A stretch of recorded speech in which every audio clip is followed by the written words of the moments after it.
Welcome to my world. Won't you come on in? Hej, mit navn det er Stig Ulriksen, og welcome to my world. I denne uge har jeg fået besøg af en Elvis-fan. Altså ikke en Elvis-fan her fra Danmark af, men en Elvis-fan fra USA.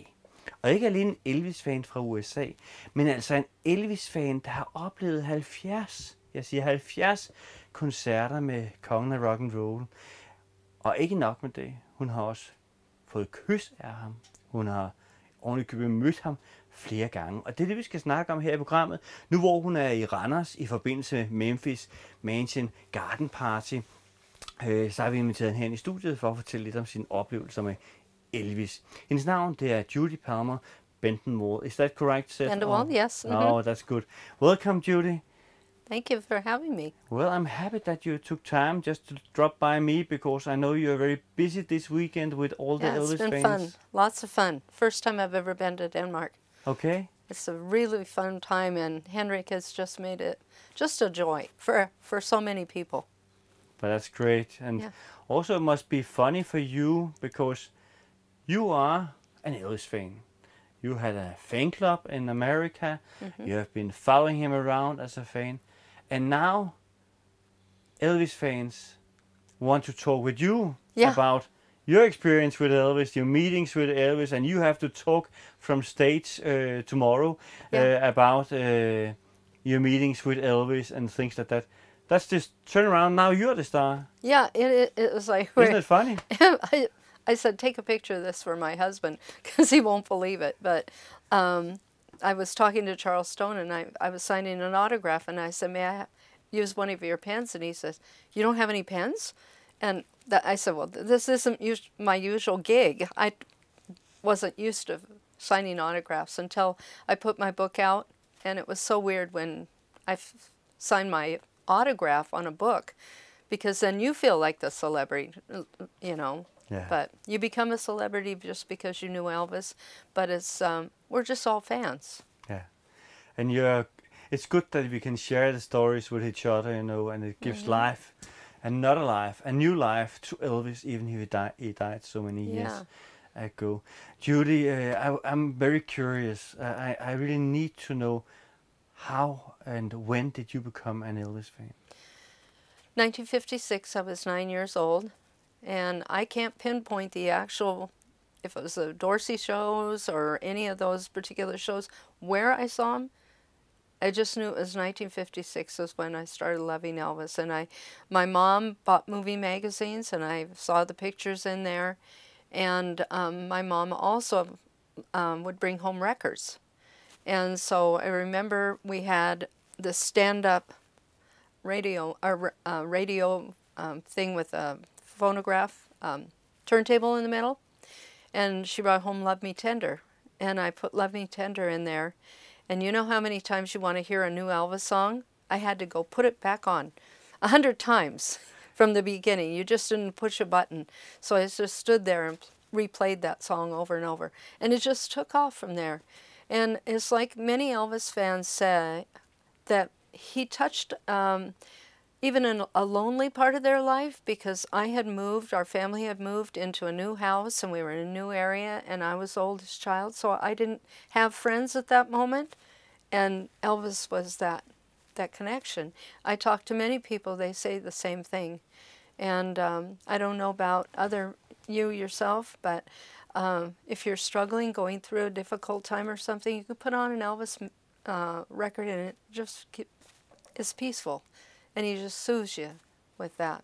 And actually another thing is also that he have made songs that fit for every mood you're in, you know. Every That's amazing. song. If you're a little bit depressed, you just put on the songs fitting for that. If you're happy, you put on songs fitting for that. One thing that really struck me is when I was in Memphis in 2009, and I was halfway doing the walk-up, you know, during Elvis Week. And as I was walking up, they play music, the slow songs. And I was thinking, I remember where I was when that song came out. And then another came on and I thought the same thing and remembered.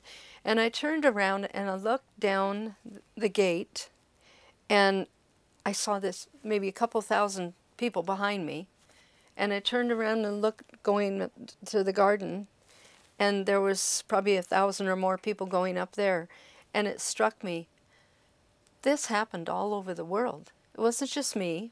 It wasn't just these few people. It happened over the world, millions of fans, the same thing. So it's a pretty remarkable thought. And going back to when you became a fan, what was it Elvis had that touched you? What was it he did that touched you and made you become a fan? Because one thing is just to like a song, or yeah, I think it was his music at first, his voice, then seeing the pictures of him, and how, you know, he was sexy and wild and all that, you know. And then I saw Love Me Tender in the movie theater with my mom, and my mom said, all these girls are standing up on the chairs and they're screaming. I didn't know what they were screaming for, and she said, you better not ever do this. And I said, it didn't take me too long to figure out what they were screaming about, and then it took off. So, and then... And of course you did it too, right, later? Even your mother told you not to. Yeah, oh yeah. Yeah, I can, well, even in the 68 special, I'm putting my hand over my mouth not to scream. We did that in movies all the time, you know, so anyway, yeah.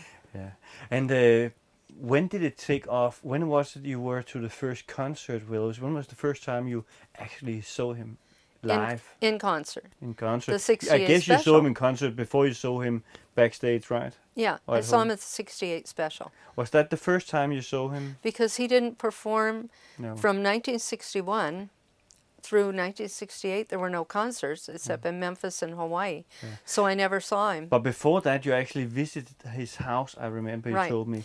The first time I visited was in 1965, and I went with a couple of friends down there hoping to see Elvis. And we did get to go to the movie theater. Shirley and some of the friends, the kids down at the gate said, hey, come with us tonight. We're going to the movies. And we did get to go to the movies. Were Elvis there? Mm-hmm. So you were in the movie theater together with Elvis? Yeah, so we got to be behind him. You know, but it's so so far from paradise because you can't do anything. He's sitting in front of you and you can't move or anything. And then we were down at the gate, and Vester... Elvis and Priscilla came down to take pictures of the nativity scene. And Vester said, well, I can't take you up there, but if you give me your camera, I'll go take a picture for you. So he did. And that picture that I got, Priscilla had a little brownie camera in her hand. And so Vester took pictures for them. And then in turn, those were on their Christmas cards that year.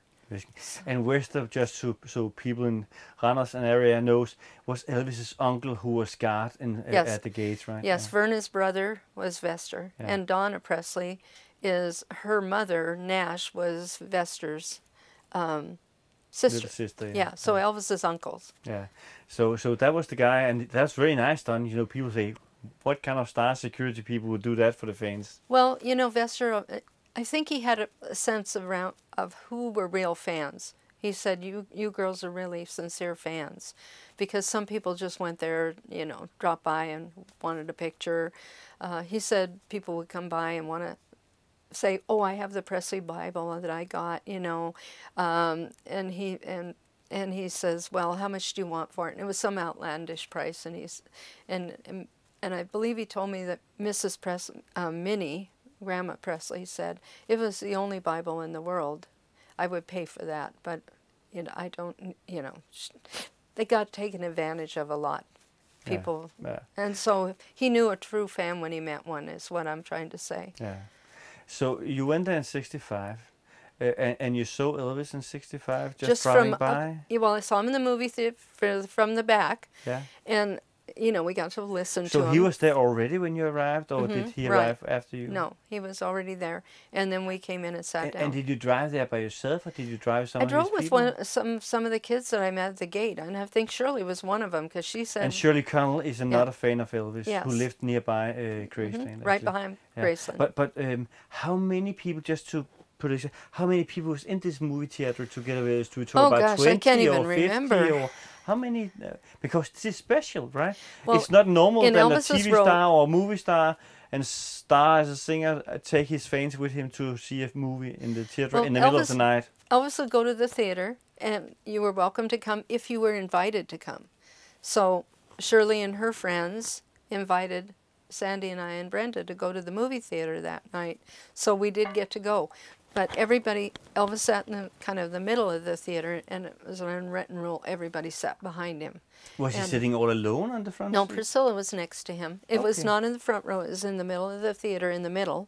So there was nobody on the lines down. Yeah. Everybody's behind Elvis and Priscilla. Yeah, they were all behind. And what about his bodyguards? Were they sitting next to him or Around around? him. Okay. And then, so that night, and then the pictures that next day, and then we went back to Memphis in 1968, and we had, so we took the Greyhound bus back to Memphis, and we spent a month in Memphis, and I rented an apartment so we could spend a month, and it was in Whitehaven, which was very far from Graceland. We walked down there, and again, we met Uncle Vester, and he remembered us, and he said he always let us come inside the guard shack, and we'd sit in there. It was winter, so it was cold, and he had a little heater in there. And so we would watch like Elvis going in and out, but we never really got to meet him yet.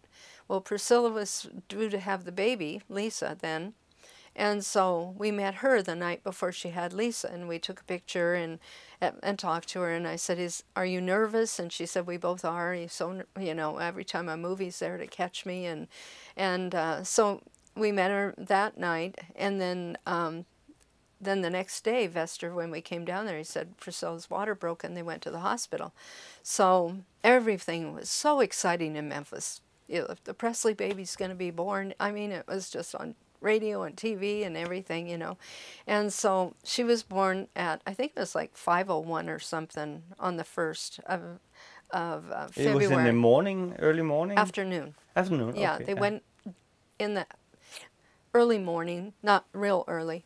And then she was born, and then we saw Elvis going in and out, but he didn't stop. And so then we actually went to the hospital, and they had nurseries back then. They didn't just put him in the mom's room. So we got to go in the hospital and actually see her in the nursery. We didn't get close or anything. She was in the back of the nursery. So then when Lisa came, when they were going to bring her home, was on the 5th of February. And so Vester said, they're coming home pretty soon. And they were at the Baptist Hospital taking all those pictures and everything at the time. And somebody was up on the guard. We were inside the gate, and somebody was up on the wall looking shotgun to see when Elvis was coming. And here's Highway 51, which is now Elvis Presley Boulevard. So here is the driveway here.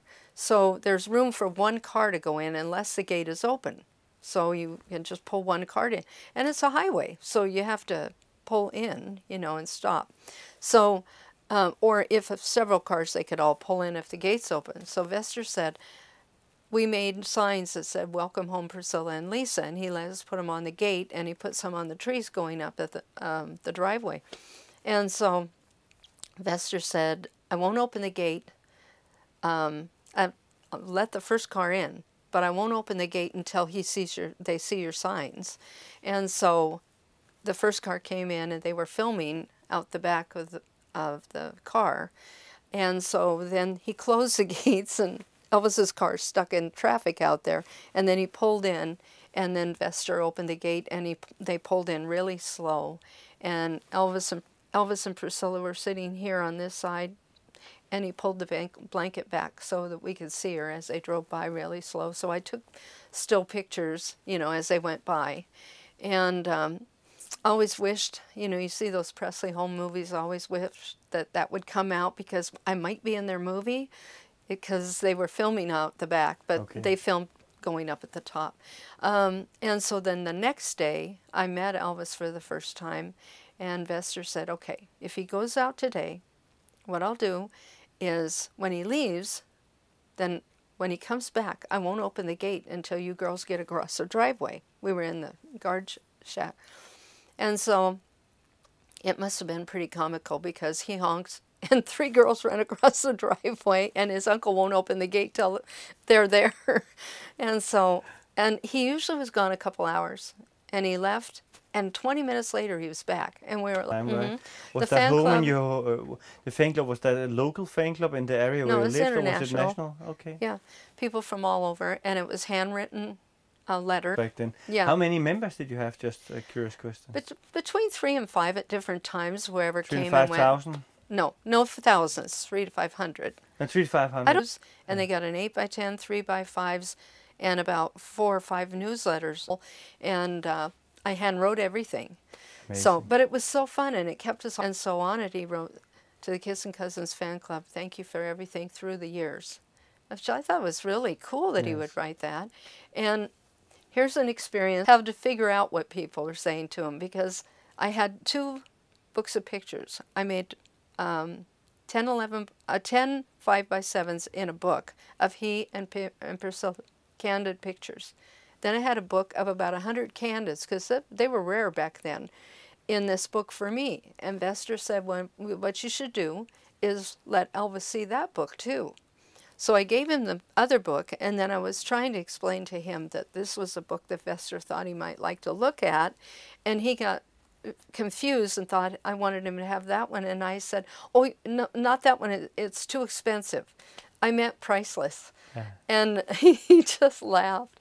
And I thought, oh gosh, how stupid is that? But I don't think anybody said anything intelligent when they met him. No, You know, it's- I hear it from everyone. You're nervous when you stand in front of him, I could imagine. Well, it was the very first. I loved him since 1956, and I'm standing there meeting him now.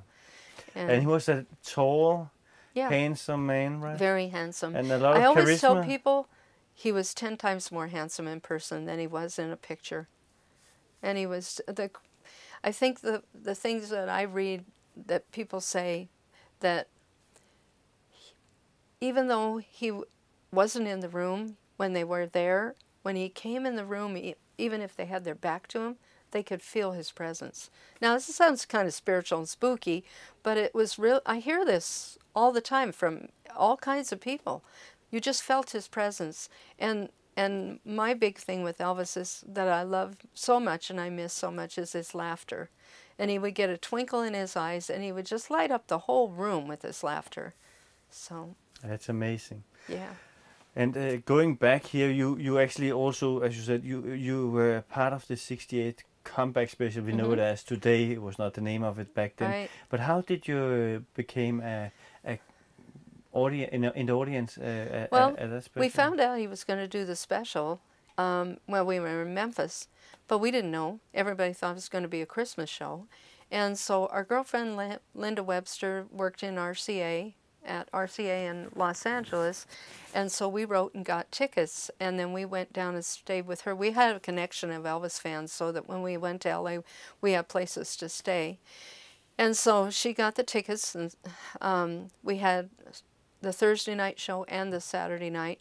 Thursday night was sit-down show, and it was a half circle of stadium seats, and then the stage over here.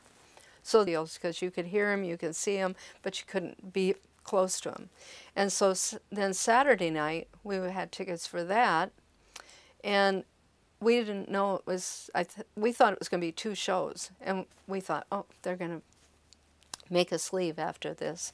And but they just kept him on, and in between they were drying his suit out and talking to him, you know, and Elvis says, hey, it's getting embarrassing out here, you know, because he's trying to do tap dance, he's trying to do tiptoe through the tulips and MacArthur's Park and trying to entertain people, you know, while he's waiting on the camera crews and so forth. But it's like recently I said, when I was thinking about that day, June 29th, and I said, I realized I woke up in the middle of my dream, and there he was. And people say, well, why weren't anybody screaming? Why wasn't there more action and everything? Well, we were all petrified that we got kicked out. Nobody, you know, if you're in a movie studio or a filming studio, you wouldn't think if that you could scream. You think you have to behave nice. And, Yeah. Yeah. Let me know. You said something about they had to dry his suit in the middle of it. Oh Or yeah, because it was leather dry wet? suit. Yeah, It was, so it dry and it had wet, of an course. inside to it, you know. Okay. But they would come and, you know, he'd go, "It's getting hot out here," you know. So they stopped sometimes in the middle of the recordings after a song, and then they Well, stylist, sometimes they were whatever came out, and did Sometimes they something. were adjusting his mic, but there were a couple of times he took him off to Yeah. dry him out a little bit. Okay. Yeah. And then he got the suit off, and Yeah, it got dried off. yeah. And, And you again, said did he come out and entertain while you were waiting for the camera crew to be did ready? he what? I'm Did he sorry. come out and entertain you also while he was waiting No, for the cameras? no, he did that in between. They left. He would record the film, the songs that he was going to do at that time, and then they may have to set up something, take two or whatever. And during that time, he was trying to entertain, to make light of the whole situation. Because what we didn't know, he was as nervous as we were. Yeah. He hadn't been on stage in so long, and Mr. Binder said Elvis wasn't going to go out on stage, you know. And so for us, we didn't know that. But there were, when I walked out, when the three of us walked in, and there was a big camera over the top of the stage, and when we three walked in, I don't know if it was Binder or Finkel, because Mr. Finkel was the one in the white suit that was announcing, and I think it was Mr. Finkel that actually introduced us, did the introductions, and he said, "This is Elvis Presley," you know. And so I can see me in the outtakes where the camera pans and I'm in there in the corner. Anyway, he pulled me over and said, "Here, sit here by the stage." And I thought, I'm not even going to have a good seat because that camera's in the way. And I had a fabulous seat. And you just can't even imagine it, you know, that you're sitting there now. I met him, and now I'm watching him perform. For the first And next time people can try to see if they can find you among the audience when they see it. Yeah. Yeah. And you also, when he started touring again, going live, you actually went to 70 shows, yeah. with him, and you got kissed 4 times. 4 by him? times, yeah. And you got scarf and kiss and everything. I have. How 4 was it to get a kiss from Elvis? Oh, it was fabulous. And, well, I'll explain that first time that I got my kiss and a scarf. I had seen him in '65. I met him and saw him in '68. I went to the '68 special. I saw him outside his home in '69. And then I'm there with my girlfriend Shirley, who's his neighbor, and her mom at the Hilton. And we're sitting over here. The high rollers sat in the middle. The fans were on the side. And so I never would even think that Elvis would know who I was, even though when he signed to the fan club, he said, "Is that your club?" I just thought, he says that to everybody. So anyway, he was doing Hey Jude. And he was in the middle of the stage, and he usually would go to the sides and start, you've seen, that's the way it is. He'd start kissing people and putting his hand out. But he walked right from the center of the stage right to me singing Hey Jude, and I knew he was coming to me, and I was petrified, and I wanted to get up and run. And so he came right over to me, and he just took his hand, and he helped me up, and then he went, "Mwah!" Just like that. And I'm just, I was absolutely flabbergasted, and next thing I know, he was singing Are You Lonesome Tonight, and I was crying. Was it a kiss on the mouth? Or? Oh yeah, right. He was just went, So "Mwah!" you didn't wash your mouth in a long time after that, did you? Yeah. You want to keep it as long as possible. Yeah, and that kiss, you wouldn't have felt how tender his lips were, how moist his lips, because that was a powerful kiss. But in the latter years, like when I saw him in Spokane and I got a kiss and a scarf, I thought, oh, his lips are so moist and soft. And yeah, they were. Yeah. And you also took a lot of pictures of him, both when you were in LA, Bel Air, also when you were in Memphis, but also at the shows. And you actually put all these pictures into a new book you made of your life with Elvis, if I can use that word, because Right. that was what it was. And you sell it on internet, and you also brought some here for others to be sold. Yeah. What made you decide to make a book? Well, the thing is for years, all my friends always said, these pictures need to be in a book, and you need to tell your story. But, you know, I was raising a family, and I wasn't thinking about that. And my girlfriend said, I got to get a tape recorder and get all this on tape so we can do this someday. Well, in my book, I explained this girl came. I worked at Nordstrom, as a clothing store in the United States, and I worked there for 30 years. And this girl came up to my apartment, and she set down an Elvis handbag, and she said, somebody told me there's an Elvis fan up here, and she says, I'm Carla, and she's looking for somebody, and then I introduced myself. And she tells a story about how we met, and she had been to Memphis several times, knew Mike Freeman, who had the tours, and he used to own the Audubon House in Memphis.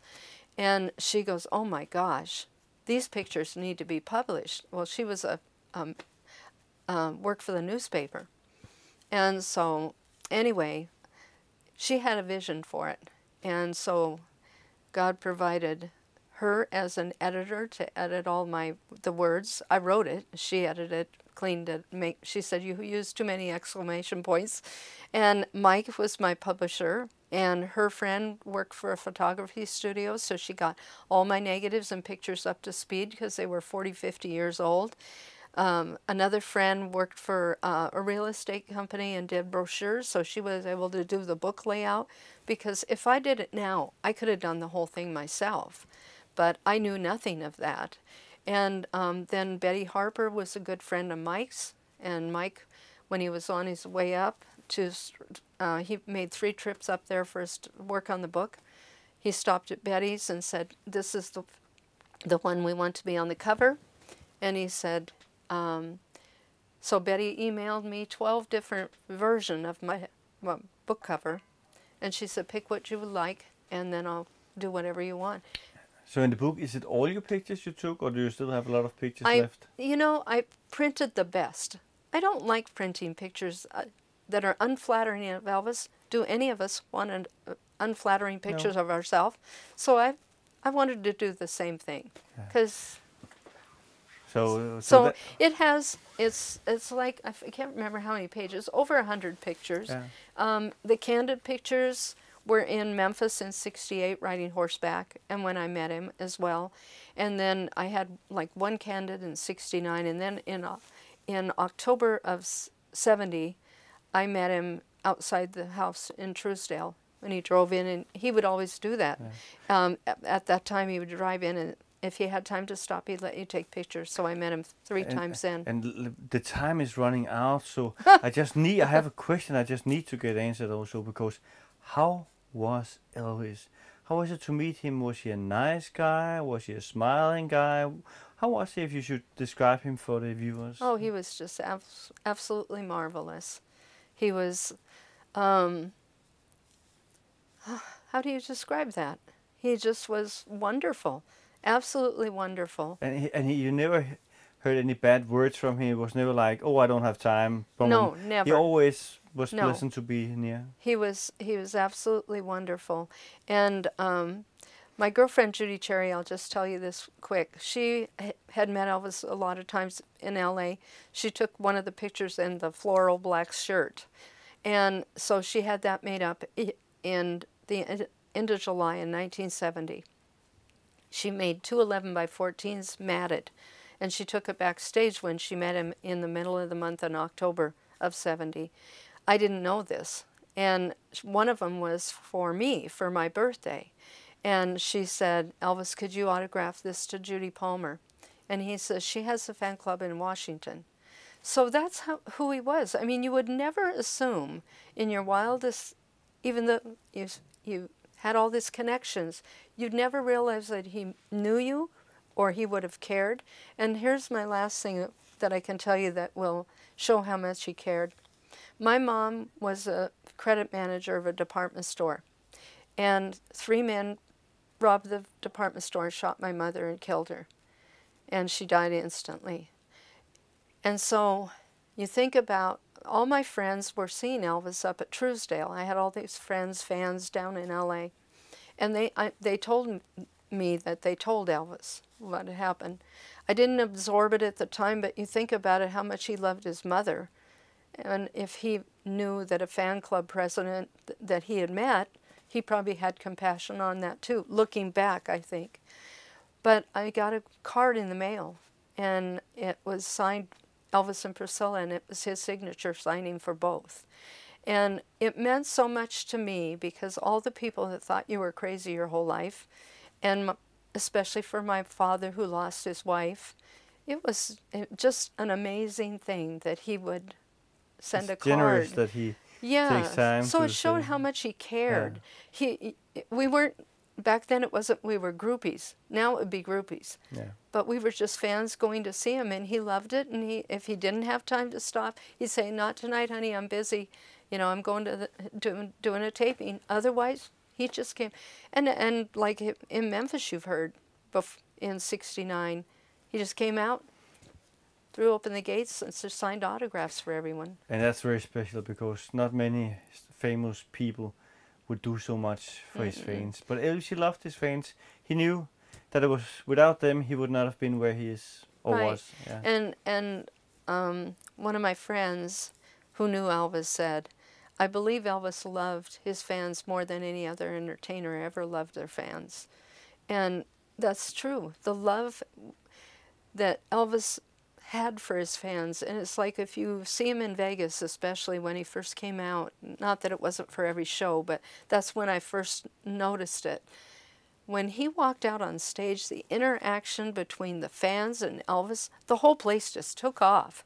And he was so fun, and we were laughing with him, and we were crying with him, and we were dancing with him to the different songs.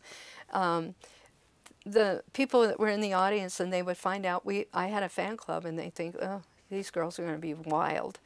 And we wouldn't do that because we had met Elvis. We weren't going to do something stupid. But these people were running down your table, and if you stood up to applaud or something, they were sitting in your chair. So he was just phenomenal. That's all I can say is he was. And I did the book because I had been encouraged when Carla, she said, she knew Mike. It is, after all the years, it all fell into place. Yeah. And I started writing it, so. But from in those years until the last time you saw him, I don't know, when was the last time you saw Elvis live? Or 1976, November in Portland.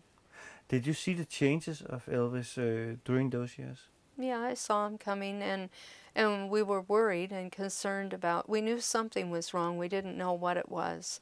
In 75, I was going to the show in 75, and I went to LA first, and they canceled that engagement. So that was the first time he really saw shows being canceled, because he never canceled shows, because he said people come from all over, and he wanted to be there for everybody. But then as it got more and more, you saw more of it. You didn't know why or what was going on, but when I saw him in 76 in Spokane, he looked beautiful, he sang wonderful, and he had gained weight, and he had a beautiful suit on, and I still thought he was absolutely fabulous. So, but I didn't know. But when he died, I had a new job, and at that time I was a grocery checker, and the man, my girlfriend called, and they said, "Well, we can't have you talk to her now. She can call on her break." And I went to the phone, and she said, "Judy," and I said, "It's Elvis, isn't it?" And she said, "So you knew in some way that..." I just knew. Yeah. And she said he died, and so. And you could you just feel that this was something that